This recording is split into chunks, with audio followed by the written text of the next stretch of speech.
We're all good? All right, wonderful. I missed the singing. I heard it. The mic was cutting out, but you guys did a fantastic job.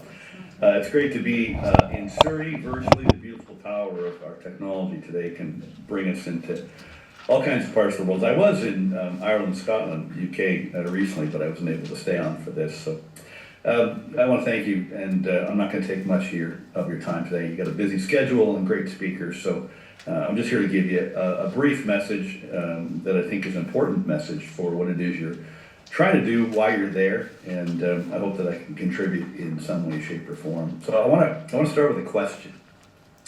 How many of you have ever tried to have tried everything to change your life? New goals, new routines, new strategies, and you still end up back where you started. That was me for most of my life. I read the books, I went to the seminars, I followed all the so-called right methods, but no matter what I changed on the outside, nothing really truly changed on the inside for me, because deep down, I was still the same person that I'd always believed myself to be. I remember when I started in business, I came from a very poor family, and I worked in my last job before I got into business. I worked in a factory making tires for cars. And I got the bright idea I was going to get into business, and I met a guy, and he gave me a book called Think and Grow Rich. And in the book, some of you know it, of course, it made this promise that if you read this book and you discover the secret, it's mentioned no less than 100 times, if you discover it, you'll be swept on to riches. And so I thought, man, oh man, this sounds good to me, because I didn't have a lot of money. And I set a goal that I was going to be a millionaire by the time I was 25. So I was 23 when I got the book. And by 25, I was going to be a millionaire. And guess what? I went bankrupt. And I couldn't figure out what the hell was I doing wrong. So I just kept pursuing success, trying to figure things out. And I didn't realize at the time, but for years I was living with the effects of an abusive past. I was pretending to be somebody I wasn't. I was chasing approval, success, belonging, all the while hiding who I really was. Now, I didn't know why I was doing that, because the effects of this abusive past were all covered up, all blocked out. They didn't actually come out until I was almost 40 years old. But one day, I did realize something, and that changed everything. And so what I discovered, it wasn't my past that was holding me back. It was the identity I had built from my past. So I'm 40 years old. My second marriage fails. I wrecked it. Because of my traumatic and abusive, violent childhood, my parents were really, really violent, abusive alcoholics towards each other, towards us children. It was a really dark situation. And so naturally for me, I had no framework, no model for relationships, either as a man, as a father, as a partner, as a husband, nothing like that. And so that was really my Achilles heel. And so I entered marriage counseling that turned into separation counseling, but then turned into a real transformation and a massive awareness.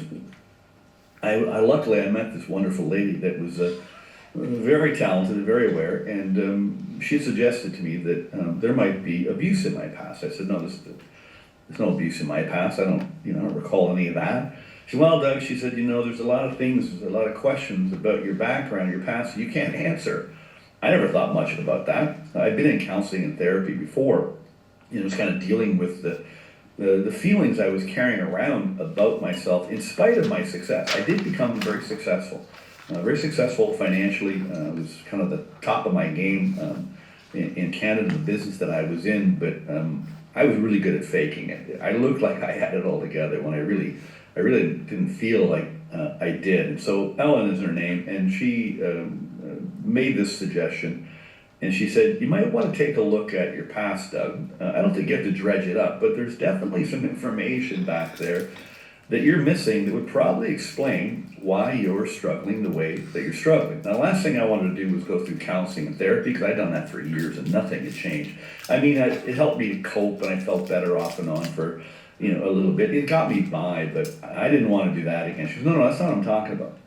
She goes, there's data, there is facts, there is information in your past, and if you gather it up, I'll bet you any money your life will change. Well, sure enough, she was right, and I gathered up a bunch of information.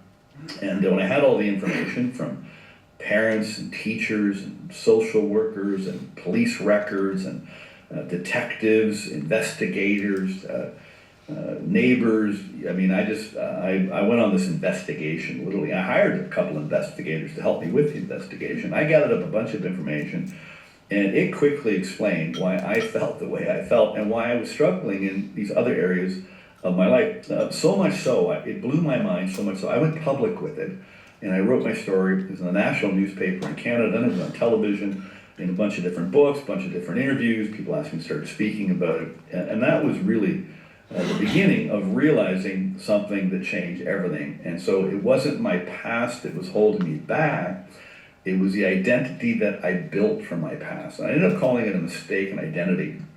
And that day I stopped trying to fix myself, and I started to rewrite who I believed I was. And that's really when my life began to reset. And so you don't get what you want, folks, okay? You get what you believe that you are. You really got to get that straight. In the self-help world, the personal development, the online world, the marketing world, I've been around, business and success since, failure at 23, right? And then I figured out success at 25. And it started in meeting with Bob Proctor, Bob Proctor Summer. I never heard of him. It was called You Were Born Rich, and I thought, all right, I just went bankrupt. If I can figure out this rich part, maybe I'll be happy.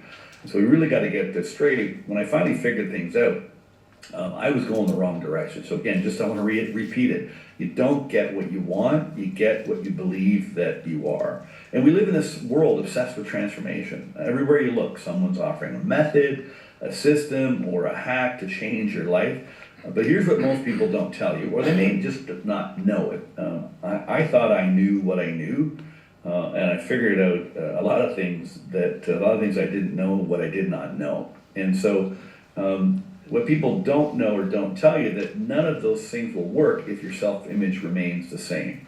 You can have the best strategy, but if you still believe you're not good enough, you're going to sabotage it in one way or another. Your mistaken identity, this negative false self-image, the false ego, is very conniving, very sneaky, really loves to trip you up and loves to see you trip up. And so it'll find any way to sabotage the very thing that you want to do, that you're even destined to do. When you go after something that you really want, if you really truly want it, you are that person. Like, you truly are that person, but you're living with a mistaken identity that goes totally against the very thing that you want to do. Okay, so it doesn't matter. You can learn every business system in the world, but deep down, if you don't think you deserve success, you're going to find a way to prove yourself right. You can't build a new house on a cracked foundation, and your self-image is that foundation. So until you change the image that you hold of yourself, every new method that you try will crumble under the weight of the old identity. So if transformation doesn't start with doing more, where does it start? Now, some of you, maybe you've heard this quote. I didn't understand it when I heard it. In fact, I probably had to say it a few times and really actually look it up what it meant. But Emerson had a great quote. And he said, "Of what use to make heroic vows of amendments if the same old lawbreaker is to keep them?" In other words, what's the point of making these promises? New Year's is coming. What's the point of making these resolutions, these promises, these promises to amend our life, amend our ways, amend our thinking? What's the point of doing all that if the same old lawmaker, meaning if the same old person, the mistaken identity, the false self, is the one that has to keep those promises?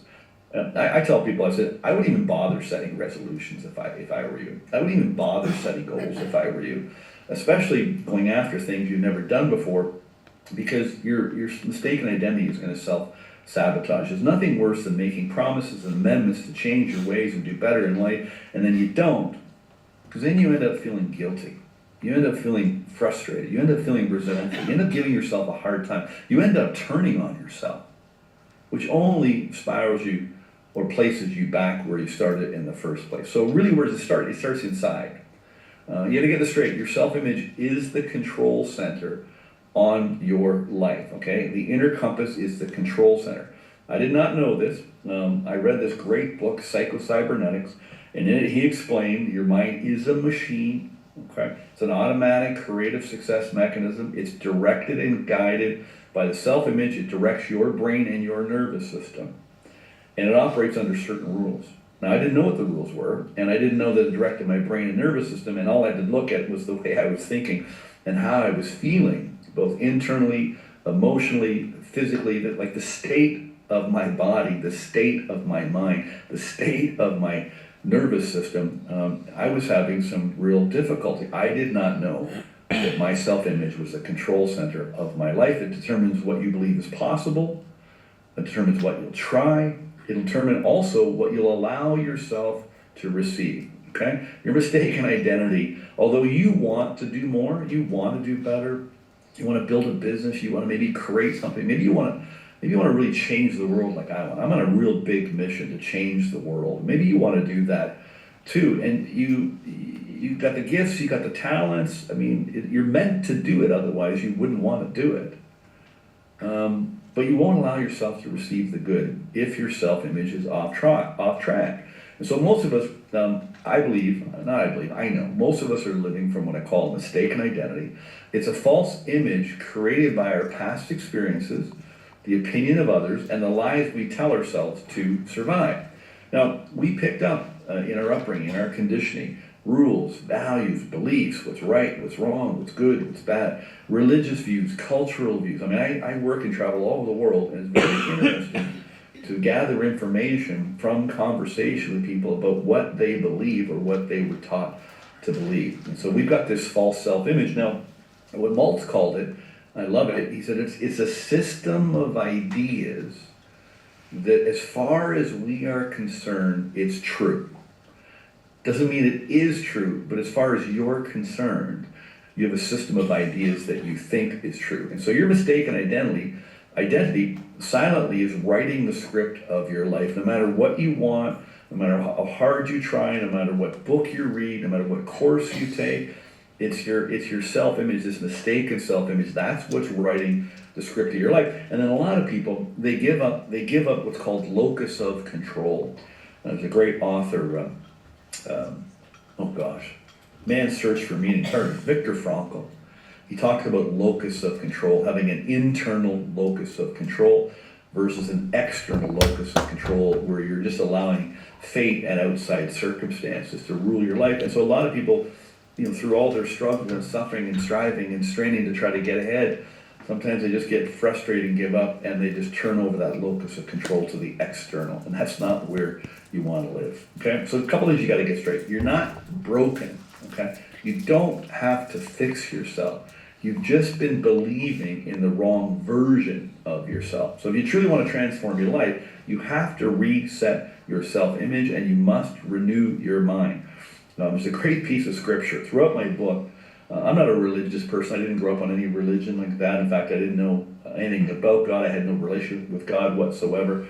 And if people ask me, did I believe in God? I would say, well, I'm spiritual, And I put scripture in the book because I started to relate to some of the things that people were sharing with me.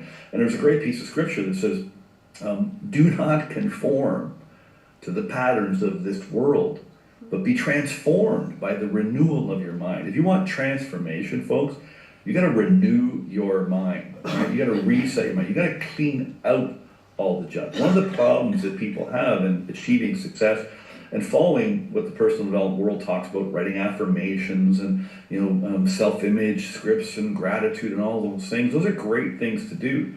But you can't lie to your unconscious. Okay, you can't lie to your mistaken identity. Your mistaken identity is very strong. It runs the roost.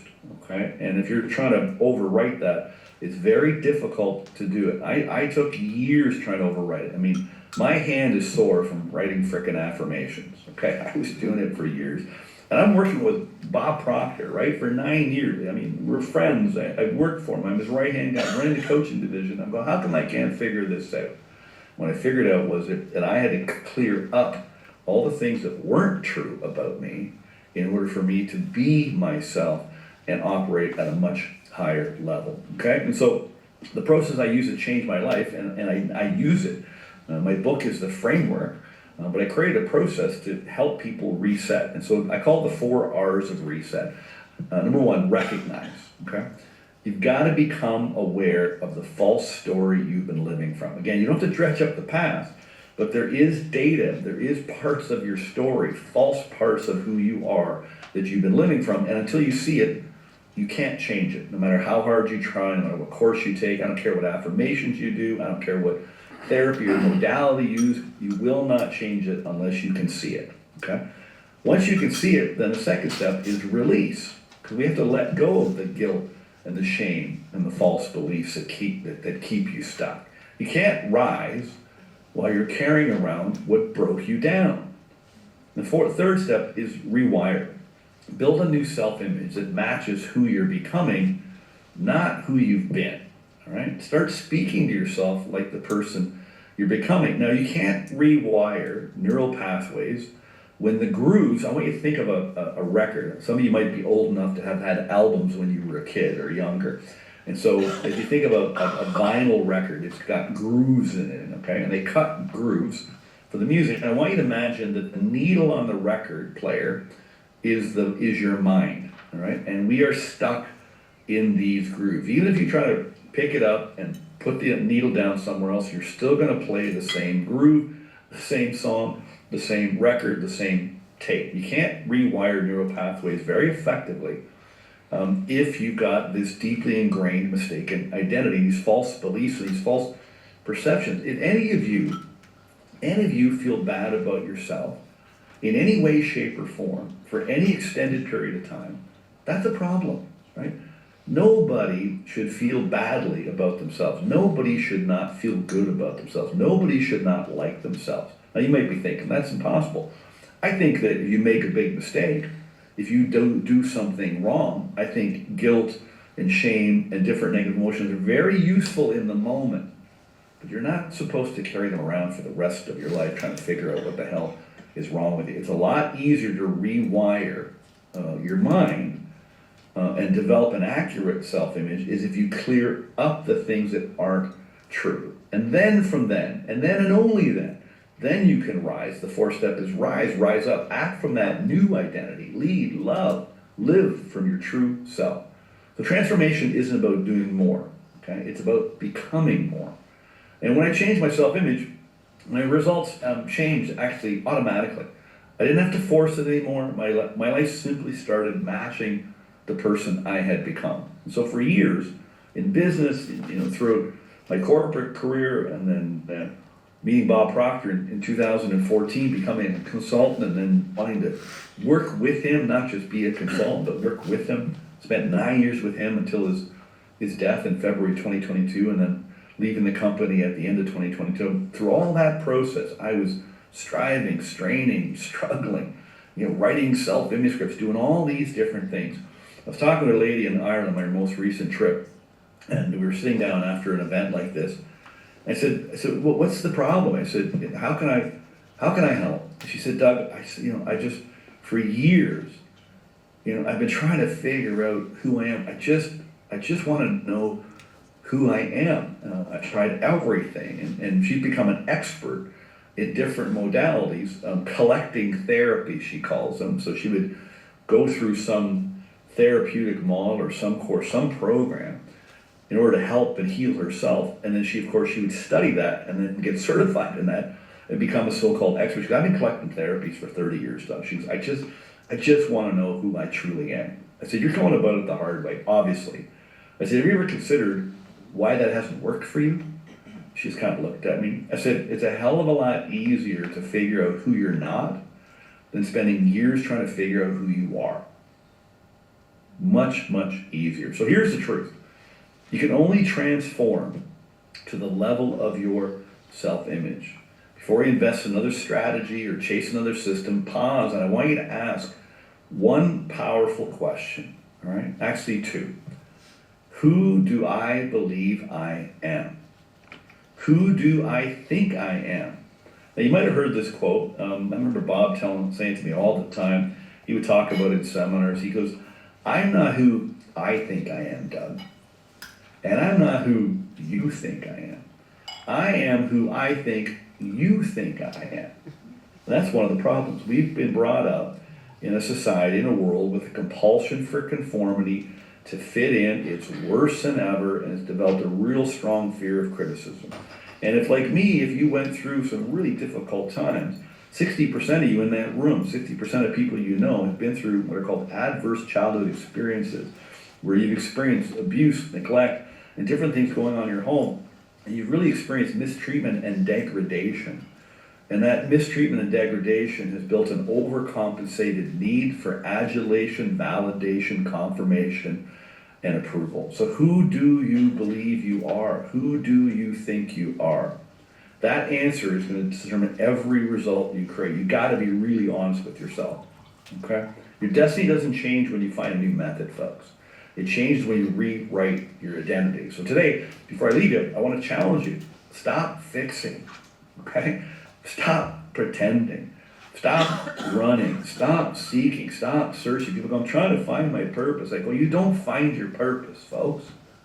Okay? Your purpose finds you. When you can be yourself, when you can get rid of this false self-image, when you dump your mistaken identity, when you figure out who you're not, you're left standing knowing who you are, and you can be yourself. So stop seeking and searching, trying to figure out who you are, figure out who you're not, and you're left standing there with yourself, and you're going to like yourself, you're going to know yourself, and when you can be yourself, life is so much easier. So remember who you really are, okay? Reset your mind, reclaim your true self, because when you rewrite your identity, you don't just change your life, you reset your destiny. Thank you. Thank you very much.